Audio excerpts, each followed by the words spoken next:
Tell me about this slut story that you want to hit me with. So when I was at UCLA, there was a chick, hot. Okay, I would see her around campus, and there would be a little bit of tension. You know how when you feel like you walk by a girl and it feels like you're both negatively charged, maybe positively charged batteries, and you could feel your energy interacting with one another. I would always feel that, and I wanted to meet this girl. I wanted to see what she was all about.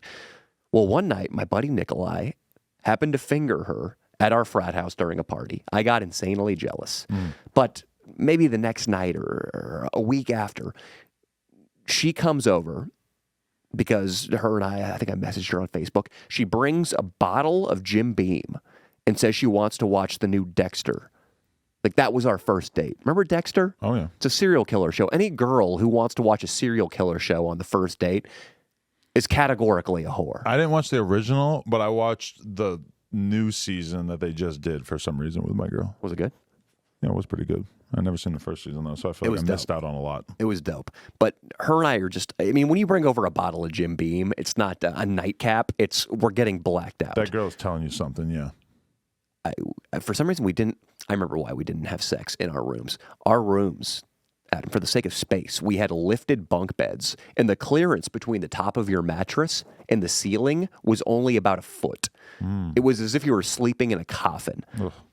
It's actually kind of cozy to sleep in, not great for lovemaking. You could hit it from the side. I could have hit it from the side. You probably didn't know about that back then. I was a pure missionary. I don't know if I was like really a cave hitting it from the person. side when I was like high school, like early, like late teens. Like, was that really hitting it from the side yet? I don't know. I like how you act like hitting it from the side is this key to unlocking a woman's orgasm. Well, it changes everything. Making it through the pregnancy, I mean, that was just the only position for like 6 months there. Hitting it from the side, baby. Yeah, it's great. I take her down to the library at Beta Theta Pi. That was the communal fuck place. One could get an STD from sitting on a couch down there and reading a novel for 15 minutes. Right. It would just come through the faux leather. Seeping in, yeah. Seeping in. It was usually already on the leather, and then an innocent person would sit and contract something. Because just so many people fucked on those couches. Whenever there was a party, if you didn't live in the house, you just fucked down there. Yuck. We go down there, and we start just going at it. Again, we each got half a bottle of Jim Beam in us. And I, at one point, put my finger up her ass, and I'm eating her out. And out of somewhere, I didn't know exactly where, because this is the first time I'd experienced this, I get hit in the face with a beam of water that feels like I was 5 years old again, and I got shot in the face with a super soaker. She's a squirter. Big time squirter. In the library. Big time squirter. Control yourself. Yeah, I think one of the casualties was the Odyssey, first edition, up on the shelf. Damn. Yeah, it got wet. We had to throw it out. I find out later, because like her and I are hooking up all the time. She just starts telling me. I remember one night, her and I are on Vyvanse, and it was this kid, Thomas Walter Cook in our house. He's on like serious heavy-duty Vyvances. At 30 milligrams at least, maybe even more. You would take one of these and you would feel like you were high on methamphetamine. Well, we were up all night, and she was just basically telling me about her whoredom.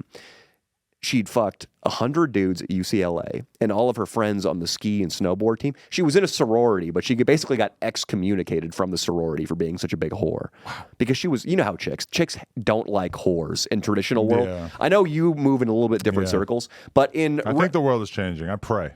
This was 10 years ago. Right. But the thing was, these other sorority girls would be super uncomfortable bringing their boyfriends or their man crushes around this chick because they knew that if this chick liked what she saw, she would be Facebook messaging the guy and trying to fuck him and stealing him away from the other girls in Kappa Kappa Gamma.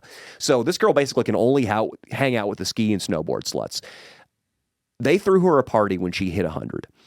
Now, me and this girl, at one point, I think the climax of our relationship was I had sex with her during a cocaine party in front of like 6 people in an apartment.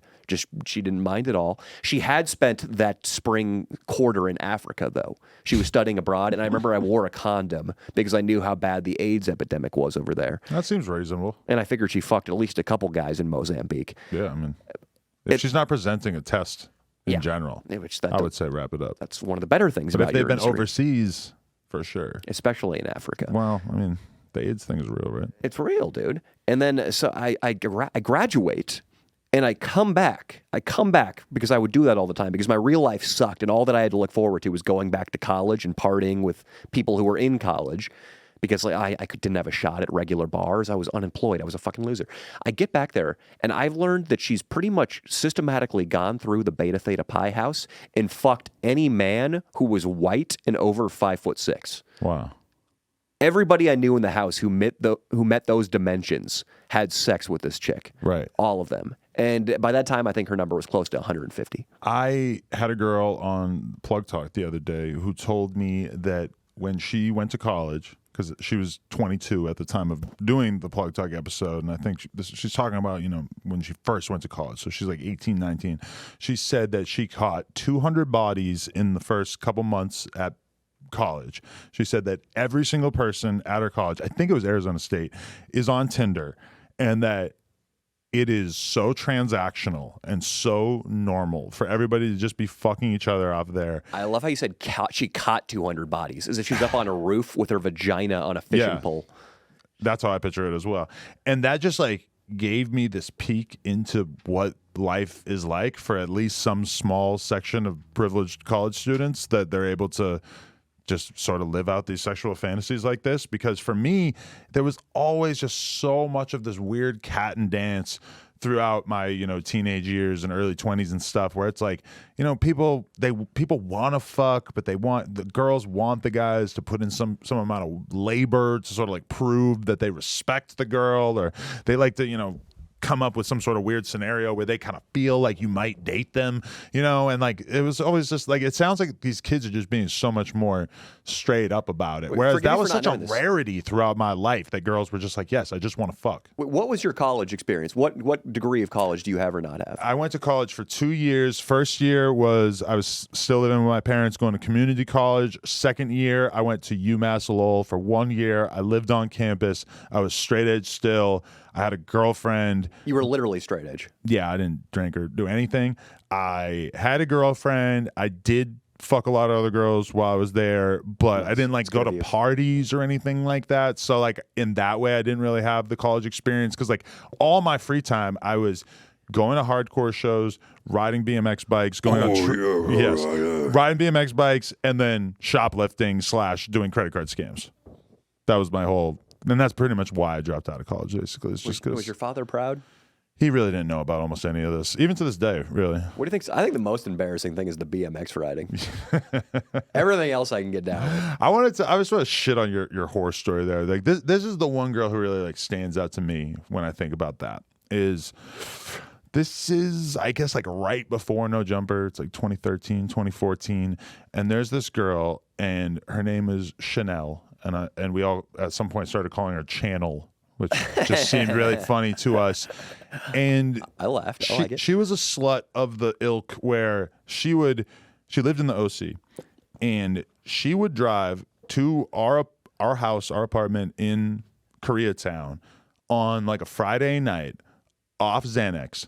Oh. She was a mother. She had a kid. Oh. I believe that like her mother was taking care of the kid the vast majority of the time, but she would drive up, like, because me and my friends would go to the bar and strike out, not get laid, all come back to the house. At some point, I would start texting her, and this only maybe happened like 3 or 4 times, but I would start texting her.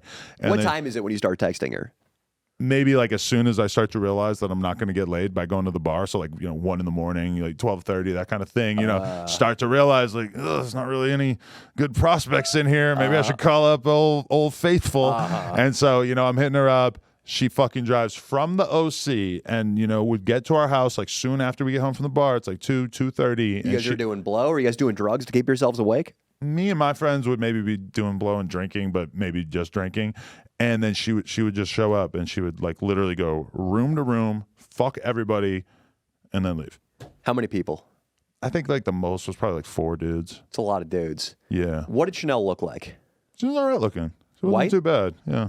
White girl? Yeah. Can you give me any specifics on her dimensions, ass, breasts? No, but she was acceptable looking. Wait, are you going to give away her identity if you tell me those things? I just don't. There's like literally nothing worth mentioning. What was she on a scale of 1 through 10? 5.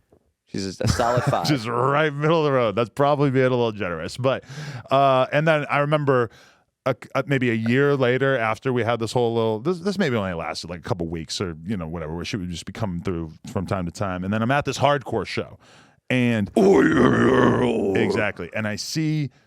Well, she's there, which surprises me because I did know that she was getting some hardcore dick, but I didn't know that she was going to be at this particular show. She rotated through the band Baby Guts. I see a friend of mine who I know from New Hampshire back in the day. I literally haven't seen this guy in like 15 fucking years. And I'm just like, Josh, what the, like, it's like whatever the fuck his name was. I'm like, dude, how you doing? I haven't seen you in so long. This girl is standing right fucking here, right? And I just notice her looking at my homie, like really just kind of like eyeing him up and down or whatever. And I just say to her, I'm like, you want to fuck him or what? And she's just like, I would. He's hot. And he's just like, I'll fuck you right now. You want to go out to your car or something? And she's just like, I don't want to get fucked in the car, but Adam's house is like, however far away.